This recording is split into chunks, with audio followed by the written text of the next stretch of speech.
एक लड़के के पास में 4-4 लड़की का नंबर है। एकरो आई लव यू बोलेगा, ओकरो हाई बोलेगा। बोलो बात सही की गलत है? बोलो भाई। हम कहते हैं नौजवानों सुनो, ये चापदानी कलकत्तवी तुम्हें इजाजत देता है। एक पसंद है कर लो, निकाह करो। अरे पसंद है तो निकाह ना करोगे?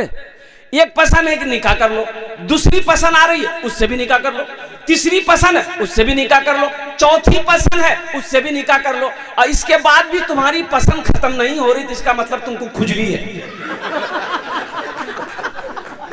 देखो अल्लाह ने इजाजत दिया है, अल्हम्दुलिल्लाह, अल्लाह ने इजाजत दिया है, माशाअल्लाह, अल्हम्दुलिल्लाह। वही करो, अल्लाह ने इजाजत दिया है।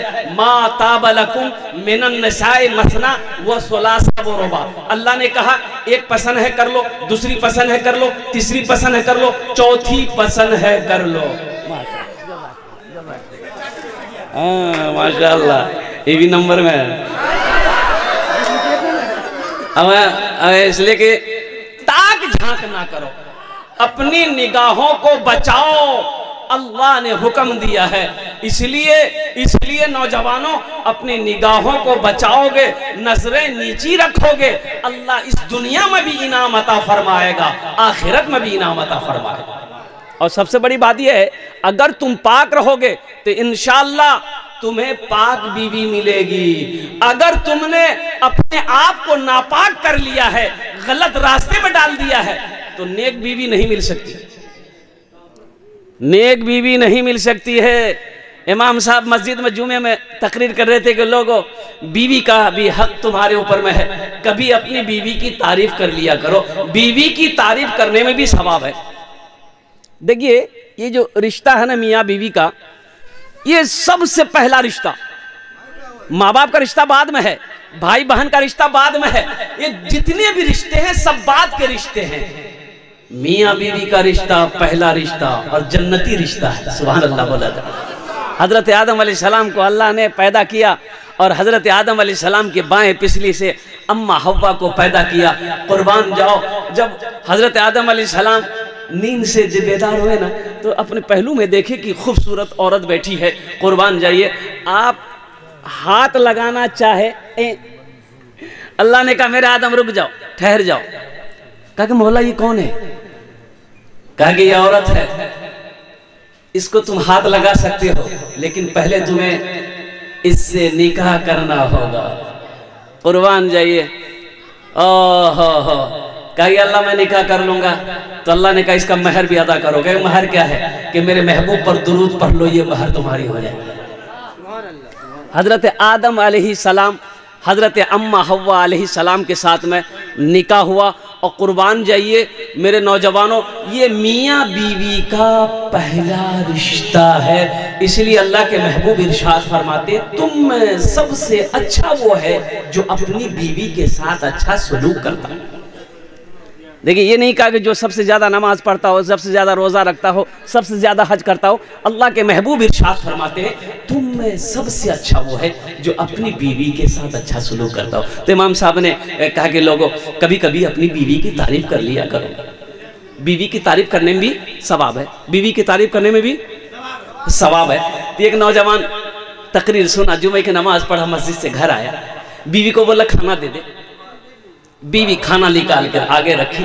ये नौजवान एक लुकमा खाया, बोला सुभान अल्लाह। दूसरा लुकमा खाया बोला अल्हम्दुलिल्लाह। तीसरा लुकमा खाया, बोला कि माशाअल्लाह। चौथा लुकमा खाया, बोला कि क्या मुन्ना की अम्मी क्या खाना बनाई।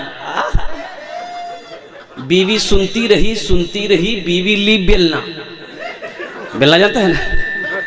अब पीछे से आई, मारी सर पे खटा, बोला अरे काहे मारे हमको। तो बीवी बोली कि 20 साल हो गए मेरी शादी को, आज तक आप मेरी तारीफ नहीं किए। आज पड़ोसी के यहाँ से दाल लेकर चले आए हैं तो तारीफ नहीं थक रही है, इतना बेलना मारेंगे सर का बाले उड़ा देगा। कभी कभी अपनी बीवी की तारीफ कर लिया करो। और नौजवानों एक बात याद रखना, अच्छा माशाल्लाह, जज़ाकुमुल्लाह खैरा, अल्लाह इस बच्चे की कमाई में बरकत अता फरमा दे। एक बात याद रखना, सखी बनो, अल्लाह मेरा सखी है। ये जो माल खर्च करना पैसा लुटाना, अल्लाह के रास्ते में खर्च करना और कुर्बान जाओ।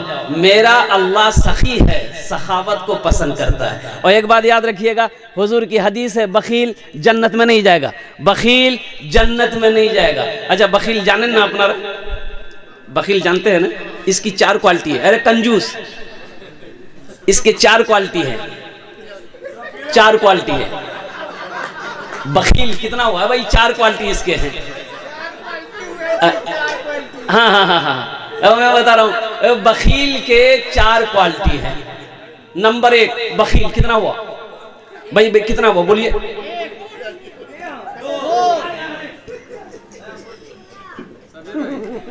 बखील कितना हुआ?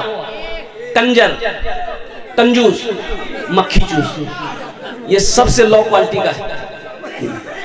तो अल्लाह के रसूल सल्लल्लाहु अलैहि वसल्लम इरशाद फरमाते कि बखील जन्नत में नहीं जाएगा। तो सहाबा ने पूछा कि या रसूल अल्लाह, अगर वो नमाजी हो? तो अल्लाह के महबूब ने इरशाद फरमाया, वो जितनी नमाज हो, पढ़ना हो पढ़ ले, अगर वो बखील है जन्नत में नहीं जाएगा। तो साहबा ने पूछा या रसूल अल्लाह, अगर वो रोजा रखने वाला हो? तो अल्लाह के महबूब ने इरशाद फरमाया, जितना रोजा रखना हो रख ले, अगर वो बखील है जन्नत में नहीं जाएगा। तो साहबा ने कहा या रसूल अल्लाह, अगर वो कुरान का कारी हो? तो आमीना के लाल ने इरशाद फरमाया, जितना कुरान पढ़ना हो पढ़ ले, अगर वो बखील है जन्नत में नहीं जाएगा। इससे पता चला है कि मेरा रब सखी है, मेरा अल्लाह सखी है। और अल्लाह के महबूब के दरबार में जो भी आता, जो भी सवाली आता, हाजतमंद आता, जरूरतमंद आता, तो जो भी पास में होता दे देते। अब पास में है नहीं, जरूरतमंद आ गया, तो आप बिलाल को आवाज देते, बिलाल कहाँ है? कि आका मैं हाजिर हूँ। तो अल्लाह के रसूल इरशाद फरमाते, बिलाल ये जरूरतमंद मेरे दर पर आया है, ये सवाली मेरे दर पर आया है, आज मेरे पास देने को कुछ नहीं है। ए बिलाल, किसी से कर्जा ले ले, इसकी जरूरत को पूरी करे। देखिए, अल्लाह दौलत होना अल्हम्दुलिल्लाह बुरी बात नहीं है, दौलत होनी चाहिए। इसलिए कि मुसलमान को दौलत अगर नहीं होगी, दीन के काम कैसे होंगे? बड़ी बड़ी मस्जिदें कैसे बनेंगी? हमारे इदारे कैसे चलेंगे? गुरबा मसाकिन की मदद कैसे होंगे? हम अपने पड़ोसी के हुकूक कैसे अदा करेंगे? पैसा होना, दौलत होना अच्छी बात है, लेकिन उस दौलत पे गुरूर करना अल्हम्दुलिल्लाह ये तबाही, वो बर्बादी है। उस माल वाले के लिए वो यहां भी हलाक होगा, आखिरत में भी हलाक होगा। इसलिए अल्लाह दौलत दे तो अल्लाह का शुक्र अदा कीजिए और अल्हम्दुलिल्लाह उसको जायज कामों में खर्च कीजिए। देखिए, नमाज के बारे में एक सवाल होगा, नमाज क्यों नहीं पढ़ी? रोजा के बारे में सवाल होगा, रोजा क्यों नहीं रखा? हज के बारे में सवाल होगा, पैसा दिया, दौलत दिया, हज क्यों नहीं किया? लेकिन कुर्बान जाइए, हदीस के अंदर में आता कि माल के बारे में 2 सवाल होगा। माल के बारे में कैसे सवाल होगा? 2 सवाल होगा। पहला सवाल मेरा अल्लाह करेगा कहां से कमाया, इसका हिसाब दो। और दूसरा सवाल मेरा अल्लाह करेगा कि कहां खर्च किया, इसका भी हिसाब दो। तो अल्हम्दुलिल्लाह सुम्मा अल्हम्दुलिल्लाह, मस्जिद बना देना, मदरसा बना देना, जरूरतमंद को क्या कहते हैं कि उसकी जरूरत को पूरा कर देना। तो मेरे भाइयों, तो एक बात याद रखिएगा, माल अल्लाह दे तो अच्छे रास्ते में, नेक कामों में उसे खर्च कीजिए। और जब माल खर्च करके दिल को सुकून मिल जाए तो समझ लीजिए अल्लाह ने इस माल को अपनी बारगाह में कबूल फरमाया। बहुत खुशी की बात है, ये नौजवानों ने, बच्चों ने ये इनामो इकराम